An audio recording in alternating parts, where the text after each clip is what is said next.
ಉಜಿರೆ ಶ್ರೀ ಶಾರದಾ ಮಂಟಪದಲ್ಲಿ 17ನೇ ವರ್ಷದ ಸಾರ್ವಜನಿಕ ಶ್ರೀ ಗಣೇಶೋತ್ಸವ ವಿವಿಧ ಧಾರ್ಮಿಕ ಹಾಗೂ ಸಾಂಸ್ಕೃತಿಕ ಕಾರ್ಯಕ್ರಮಗಳೊಂದಿಗೆ ಬಹಳ ಅದ್ದೂರಿಯಾಗಿ ನೆರವೇರಿತು.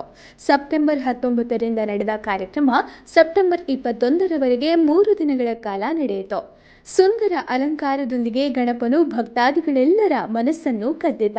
ಇನ್ನು ನಿನ್ನೆ ಶ್ರೀ ಗಣೇಶೋತ್ಸವದ ಕೊನೆಯ ದಿನ 108 ತೆಂಗಿನಕಾಯಿ ಗಣಪತಿ ಹವನ ಸಂಕಲ್ಪ ಪ್ರಾರಂಭಗೊಂಡು ಪೂರ್ಣಾಹುತಿ, ಮಹಾಪೂಜೆ, ಸಾರ್ವಜನಿಕ ಅನ್ನ ಸಂತರ್ಪಣೆ, ಯಕ್ಷಗಾನ ತಾಳಮದ್ದಳೆ, ಬಹುಮಾನ ವಿತರಣೆ, ಮಹಾಪೂಜೆ ಮೊದಲ್ಗೊಂಡು ಶ್ರೀ ಮಹಾಗಣಪತಿ ದೇವರ ಭವ್ಯ ಶೋಭಾಯಾತ್ರೆ ಹಾಗೂ ವಿಸರ್ಜನೆ, ಆಕರ್ಷಕ ಸ್ತಬ್ಧ ಚಿತ್ರಗಳು, ಸುಡುಮದ್ದು ಪ್ರದರ್ಶನ, ಕುಣಿತ ಭಜನೆ ಹಾಗೂ ವಿವಿಧ ಸಾಂಸ್ಕೃತಿಕ ಕಾರ್ಯಕ್ರಮಗಳೊಂದಿಗೆ ಯಶಸ್ವಿಯಾಗಿ ನೆರವೇರಿತು.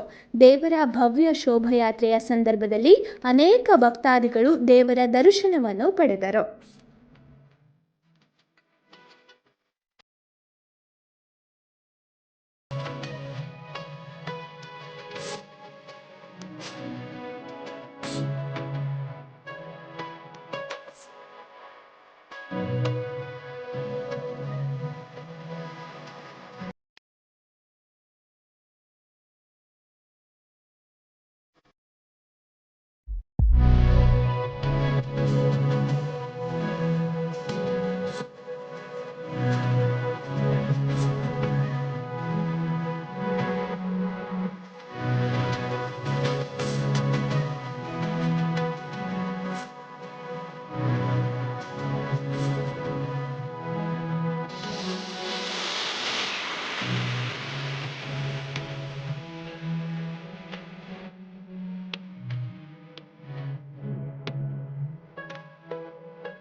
ಸತ್ಯ, ಸ್ಪಷ್ಟ, ನೇರ ಸುದ್ದಿಯೊಂದಿಗೆ ಯು ಪ್ಲಸ್ ಟಿವಿ.